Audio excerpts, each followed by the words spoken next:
comme à chaque jeudi. On va parler politique avec notre collaborateur Laurent, mais auparavant, on va revenir un peu sur la semaine dernière où on avait parlé du repêchage de la Ligue nationale. Laurent, salut. Ah, salut, ça va? Ça va très bien, toi? Ouais, numéro 1.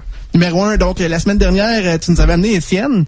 Étienne, ouais, puis Étienne Pouillat, il nous a parlé... on s'est dit quel joueur les Canadiens devraient repêcher, puis là, on s'est dit des gros gars. Et c'est ce qu'ils ont fait. Ben, ils ont fait exactement 6 pieds 5, 235 livres, Mike McCarron au 25e tour, 25e choix plutôt. Puis c'est ça. Puis s'il y a des mains, on sait pas trop. Il se compare à Milan Lucic, rien de moins. Il y a des experts qui comparent un peu à John Leclerc. Aussi, c'est quand même des bons joueurs. Ouais, c'est pour donner une idée aux gens, là, parce que le monde, ils savent pas trop à qui se comparer. Effectivement, on le connaît pas du tout présentement, donc c'est toujours le fun. Les Canadiens, ils ont essayé d'échanger avec les Flyers au 11e rang pour avoir Samuel Morin, un autre colosse, 6 pieds 7, c'est un Québécois, mais ils n'ont pas été capables d'effectuer la transaction. Fouquelé, possiblement le meilleur goaler du repêchage, il a été sélectionné au 2e rang, il était encore disponible, heureusement, ils l'ont pris. Selon les experts qu'on entend en radio, Artturi Lehkonen, 55e choix au total. C'est possiblement le plus talentueux parmi tous les choix des Canadiens. Puis peut-être une mention aussi à Jérémy Grégoire, le Sherbrookeois, qui a fait la une des journaux, là. Donc, comme on a lu dans les journaux, ça criait, c'est là que ça criait plus fort quand son nom a été dit à sa tribune. Donc, ça, c'est ça. C'est vraiment un résumé, là. On en avait parlé un peu, justement, la semaine dernière de Jérémy Grégoire étant Sherbrookeois. C'est le fun, finalement, qui se ramasse avec le Canadien. Ouais. Puis, juste pour dire que le camp des Canadiens, il a commencé. Puis, on va pouvoir peut-être voir un peu plus comment ça se déroule. Le camp de perfectionnement. Peut-être juste en terminant aussi mentionner que c'est le fun, finalement, cette semaine, un autre Sherbrookeois qui a joint l'organisation du Canadien, Stéphane Waite, nouvel entraîneur des Canadiens. Oui, aujourd'hui, j'ai lu ça. Aujourd'hui même.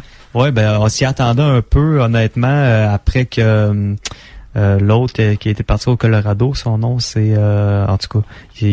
L'autre. Non, mais c'est ça, Stéphane Waite, je pense que genre 25 ans d'expérience dans le domaine. Il y avait un petit camp de goaler ici à Eugène-Lalonde il y a une couple d'années. Je sais pas s'il le fait encore. Puis il vient de gagner la coupe. Il a gagné 2 fois dans les 3-4 dernières années quand même. Puis il y a eu Harry Boulin c'est un peu un style pas orthodoxe. Henry Crawford qui est sorti un peu, tu sais, il y a du talent, mais tu sais, il fallait placer. Puis ça veut dire qu'avec Price, on a des bons espoirs en Stéphane Waite là pour essayer de redonner un peu d'enthousiasme dans le jeu de Price. Et qui s'est peut-être augmenté le classement du Canadien encore un peu. Ouais. C'est ce qu'on souhaite pour l'année prochaine. Donc, ça fait le tour. C'est ça. Donc, on va parler maintenant de politique. Oui, on va y aller. Le but. Je revenais il y a 2 semaines, on parlait de la liberté. J'ai pas eu le temps de terminer. On avait parlé, je me rappelle bien, un peu comme des fondements de la société actuelle. Et donc là... Ouais, les piliers, là, j'essaie d'expliquer, j'ai décortiqué un peu là, avec le système politique, le système économique, le système idéologique. Puis j'ai expliqué qu'en fait, la liberté, il fallait qu'il soit un peu encadré dans de l'ordre puis de l'égalité. Mais je pars de la liberté parce que, bon, aujourd'hui, on parle du capitalisme. Enfin, ça fait plusieurs semaines que je voulais en parler. Puis... on y est rendu, là. Puis là, je me dis, je commence par l'histoire du capitalisme. Là, vous lirez le chapitre 8 de Karl Marx. Il explique très bien. Fait que non, je passerai pas par l'histoire, mais passer par le système lui-même, le système, en tout cas par la liberté. Fait que dans le fond, le but premier dans une société, lorsque la liberté est arrivée, le but premier c'était, dans le fond, quand il y a des révolutions, c'est le but du monarque est passé au but commun. Ce que je veux dire, c'est que le but d'une personne est passé au but de la société au complet. Donc, attendez, je me suis mêlé dans mes feuilles, là. J'essaie de me retrouver. Est-ce que tu veux qu'on passe en musique le temps de démêler tout ça, puis après ça, on revient? Non, ça va prendre... j'essaie juste de savoir aussi que... Enfin, donc... On va le retrouver. Attendez 2 secondes. OK, voilà. Excusez. On l'a.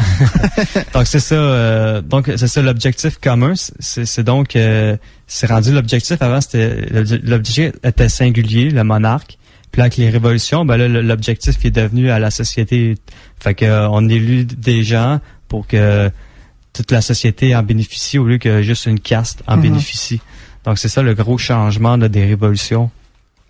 Puis là ensuite, ben c'est donc cette liberté politique là qui assure toute satisfaction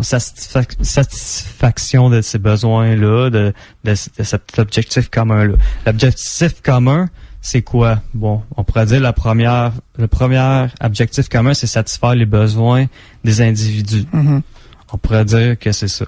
Donc, il y aurait les besoins fondamentaux, comme on pourrait dire aussi qu'il y aurait le bonheur, puis l'aspect de sécurité, qui est très important. Puis une fois que les besoins sont comblés, ce qui est drôle avec l'espèce humaine, c'est qu'il y a tout le temps d'autres besoins qui s'ajoutent ensuite. Fait que d'autres désirs non fondamentaux vont s'ajouter. Bon.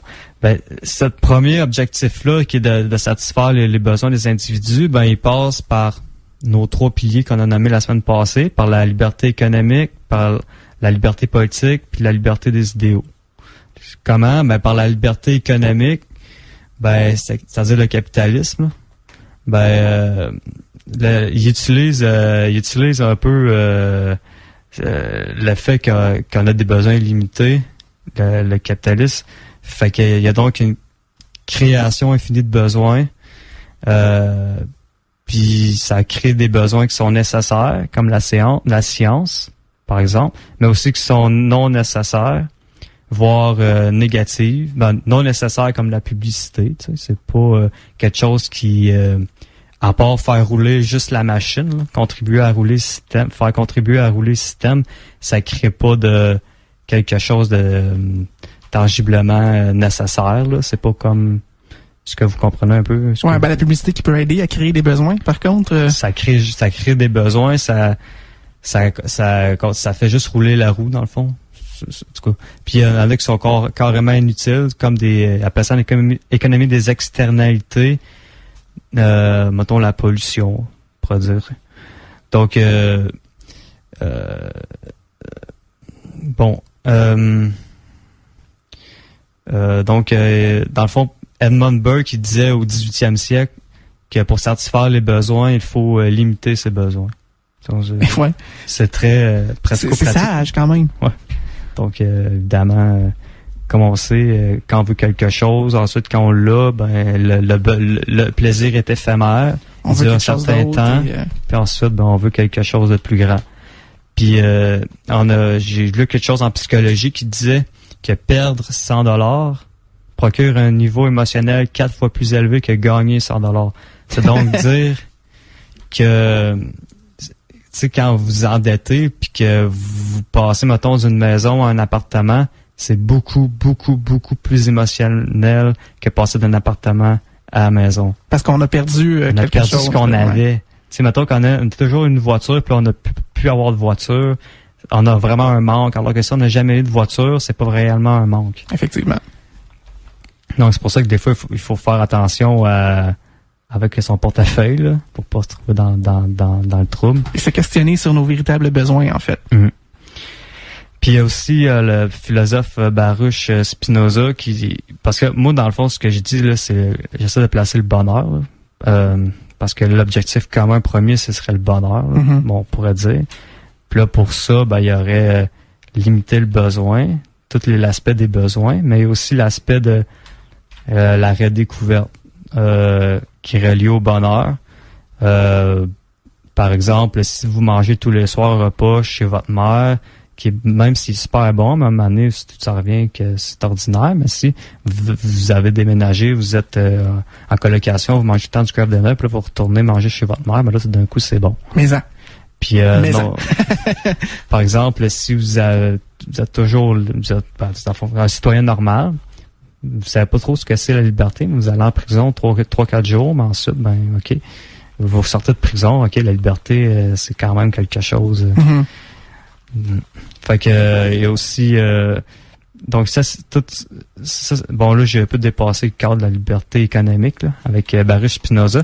La liberté politique, ben évidemment, ben ça passe, le maintien de la démocratie passe par la liberté politique là, et eux autres par des mécanismes institutionnels là, ou par exemple la Cour de justice, des lois, tout ça, ça fait en sorte qu'il y a une certaine liberté politique qui peut durer dans le temps. Donc on s'assure de garder notre système démocratique pour avoir un choix, c'est ça finalement la liberté politique. Pardon? J'ai pas compris. Ben en fait, ce que je disais, c'est que si on s'assure que notre système démocratique est bien en place et qu'on peut avoir un choix lors des élections, on a une certaine liberté politique. Si on a un choix pendant les élections, oui. Il y en a, en tout cas. Lénine, il disait, on choisit notre dictateur pour les 4 prochaines années. Pas juste Lénine qui disait ça, il y en a plusieurs. En tout cas, oui.